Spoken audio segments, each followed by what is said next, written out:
Cantar. Yo he cantado. He cantado esa canción muchas veces. Tú has cantado. Has cantado con más confianza últimamente. Él, ella, usted ha cantado. Ella ha cantado en eventos pequeños. Nosotros, nosotras hemos cantado. Hemos cantado juntos en reuniones familiares. Vosotros, vosotras habéis cantado. Habéis cantado muy tarde anoche. Ellos, ellas, ustedes han cantado. Ellos han cantado frente a mucha gente.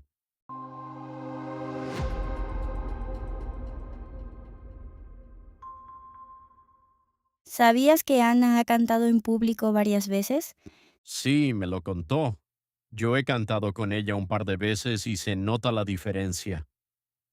Claro, tú también has cantado mejor de lo que crees. Ja, ja, ja, no sé. Hemos cantado más por diversión que por talento. Igual, pero ellos han cantado con mucha seguridad últimamente. Ana ha cantado con más confianza desde que empezó a practicar más seguido. Se nota bastante. Además, tú has cantado sin miedo a equivocarte. Sí, antes me daba vergüenza, pero ya no tanto. Eso ayuda mucho. Al final hemos cantado para pasarla bien. Exacto. Ustedes han cantado sin pensar en quién está escuchando. Y cuando uno se suelta, todo fluye mejor. Tal cual. Ya han cantado con más naturalidad y sin tensión.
Congrats!